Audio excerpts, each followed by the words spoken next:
After a while of working for money, money should start working for you. It's important to have savings, yes, but it's also important to have assets that will grow over time to fund your desired lifestyle. Hi everyone. I'd like to start this video off by offering my deepest condolences to those who are suffering as a result of the events unfolding in Europe and by extension around the world.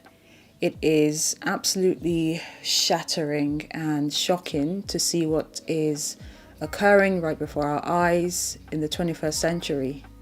And I think it's also quite interesting to note the responses from various governmental organizations, various countries, and really various power-yielding entities. I do hope and I pray for a very quick resolution and peaceful solution to the ongoing conflict. So with that being said, I actually think today's video is very relevant to what is occurring around the world. Now, money is a very powerful entity, as I like to call it. I know that a lot of people do not like to discuss the issue of money, but it happens to be extremely important in each and every one of our lives. Whether that's directly or indirectly, money does affect you. So I believe that your relationship with money is very crucial to how successful, perhaps to some extent, how happy a life you actually end up living. And I'll explain all that later on in this video. And so for that reason, I do think that it is of the utmost importance that every now and then we consider our relationship with money and how that actually affects our day-to-day living, how that has affected us in the past, and how it will determine how we move forward in life, how we progress, accomplish our goals, how we accomplish our ambitions, etc. Now, personally, I always respected money. I was brought up in a way to regard money, to respect money, but I never really fully understood just how powerful money is. Not until I started evaluating my own personal relationship with money, evaluating how it affects the world around me, even when I don't have a direct input into decision-making processes and the occurrences around me. But after that point, after I started to get a better understanding of just how powerful money is, it really did change my life, it changed my perspective, and it really changed my overall relationship with money. There is an incredibly powerful verse in the Bible which talks about money, and it is from Ecclesiastes 10:19, and it reads, "A feast is prepared for laughter, and wine makes life merry, but money answereth all things." Another version talks about all things obeying money. You know, when I read that and I started to appreciate the magnitude and the weight of that verse, I think it sent a shiver down my spine as to just how important this element is. I genuinely believe that money yields tremendous amounts of power. Some people might disagree, but if you can think about one wealthy person who is not powerful, please leave a comment in the comment section below. I'd be very interested to learn about that. Who are the decision makers around the world? It's those that most likely have a lot of power, and most times backing that power is a lot of money. Now, that's not to say that you don't have powerful individuals that are not necessarily wealthy, but they yield tremendous amount of influence, and that's something completely different. There's several reasons why an individual might be influential, but maybe not necessarily the wealthiest individual. But I still believe that influence is connected to wealth. Influence is connected to money, either directly or not. Now, I would like to state one critical point up front before I delve into the rest of this video, which is that money at some point has to start working for you, and not you constantly working for money until you retire. Now, society and the world order teaches us that when you are younger, you go to school, you learn, you get a good education, and when you are done with your education, you hopefully go out into the world and get a good job, a good steady job that will see you through up until retirement. What we are not taught is how to actually become financially independent. So you work for all of that money, but how do you make money work for you? Now, of course, I would say that we all agree that majority of the time, if you were to take a sample of the population, I think you would agree that most people start off their lives, their adult lives, working for someone else. So there's nothing wrong with gaining those skills that you need in order to become proficient and an expert in your chosen area of work. But the challenge is, a lot of people believe that the natural order is to work and work and work, sometimes for less pay than you actually deserve, until you get to a point in life where you retire and perhaps are unable to do a lot of the things that maybe you were able to do when you were younger. We're not taught financial education. We're not taught financial intelligence. The fact that after a while of working for money, money should start working for you.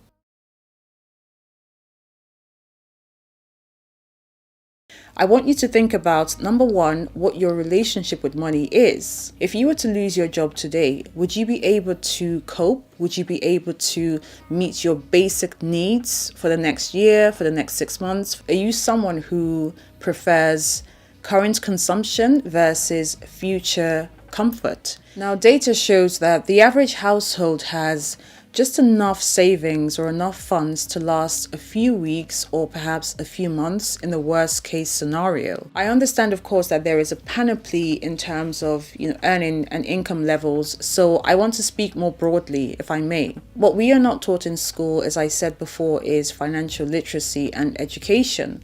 Understanding the importance of things like budgeting, cash flows, incomes, expenses, interest rates, savings versus investments, and all of that.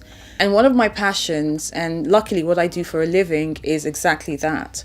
Not only do I manage wealth on behalf of extremely wealthy individuals and families, as well as institutions, I also have the responsibility of educating my clients and those around me as to how best to approach wealth management. So one of the questions I proposed earlier was, are you someone who prefers current consumption over future comfort? I think the events of the last 2 years have really highlighted how important it is to have some sort of a stable or a steady income flow. And I'm not talking about just from your employment. It's important to have savings, yes, but it's also important to have assets that will grow over time to fund your desired lifestyle. So that means sacrificing, perhaps not getting that really beautiful Chanel pair of shoes that you've been desperate to get, or perhaps that lovely Louis Vuitton bag. It may mean sacrificing. So the first thing I would recommend is understanding what your financial situation is. What I mean by that is, what is your income and what are your monthly or your annual outgoings? So let's say you make £50,000 or dollars a year and you have expenses or outgoings of $25,000 or pounds every year. It means that you have a residual of $25,000 that you could potentially spend or save or invest. And if you were to be honest with yourself, how do you currently, or how have you in the past spent that extra income or extra liquidity that you have? Some of us might have spent it all on things that we feel that we need, driven by today's very active and powerful media and advertising. Or perhaps some of us have historically saved for a rainy day, or the rest of us may have invested and seen that investment grow over time. It really depends on individuals. I will tell you something though. One thing I've learned from working with wealthy individuals is that we often think that perhaps they don't pay attention to, the small things and little expenses, etc. But they are very meticulous when it comes to money issues and how they spend their wealth, how their wealth works for them, and how it funds their lifestyle. So there are people out there who live off the dividends or interest that their assets accumulate over time. And I'm not talking about quote unquote average lifestyles. I'm talking about stupendously expensive and lavish lifestyles. But what they've done is they've invested over time, or they've built businesses and they built resources that ensures they are able to do that. I want that for myself and I want that for you as well. So, moving on from the first point of understanding what your financial situation is, the second thing I would recommend is some sort of a simple budget. I know when people hear budget, they think about spreadsheets and, all of that.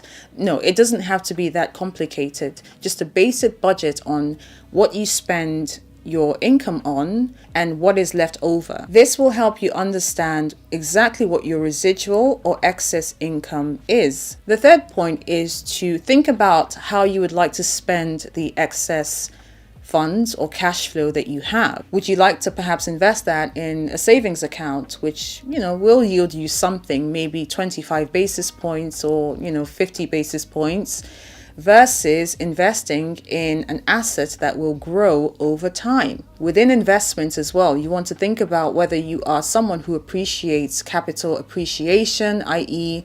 the value of your funds growing over time, or whether you are someone who would appreciate cash flows, dividends, or interest payments perhaps from instruments that you hold. But this is a really important element to consider. So once you've decided on your approach, whether you'd like to, be a saver or perhaps an investor, if you do decide to go down the savers route, make sure that you are doing your research is to understand what different banks offer in terms of their savings rates and perhaps other savings products that they might offer. If you do decide to go down the investment route, which is where I get really excited, you also want to think about how to invest, what your asset allocation is going to look like. And by the way, when we talk about investment, it doesn't have to be anything gargantuan. You can start with $100 a month or perhaps $1,000 a month, $10,000, whatever it is you can afford is doable, as long as your assets are working for you over time and they are growing over time to ensure your future comfort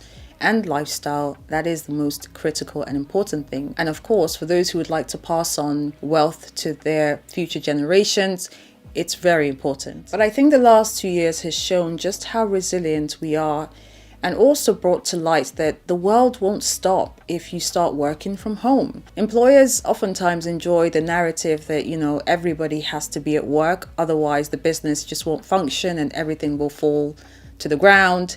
I think that the last 2 years has shown that that is not true. Some companies have experienced and enjoyed incredible performances, record performances over the last 2 years.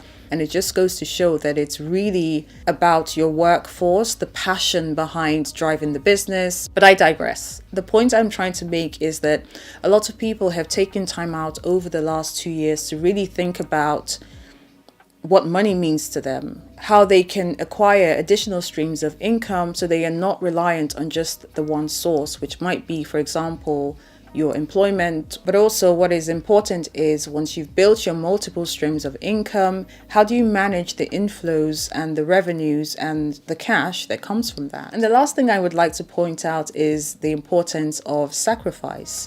I've had to make personal sacrifices over the years. I've thought about what that could really do for my income level over time. And so, like I said, understanding my relationship with money and respecting money really helped me understand and accept a very significant, a very true, and a very powerful point, which is that money affords you choices. We are not built to be slaves to money. And I think the minute you understand how to navigate your relationship with money to ensure that it's your friend and it works for you, that in itself can be incredibly life-changing. So I do hope this video has been helpful. As always, if it has, don't forget to subscribe to the channel, click the notification bell so you are the first to know the minute I upload. Also, don't forget to share the video with your friends and loved ones if you think they might benefit from it as well. If you would like to see more of these sort of videos around money, around financial intelligence and information, as well as wealth creation, definitely leave me a comment in the comment section below. A friend actually suggested this video in way of, I suppose, helping people navigate what's happening with the financial markets right now, and also how they should approach the subject of finances going forward. Well, that's it for this video. Look after yourselves and remember, be good to money so it in turn can be good to you.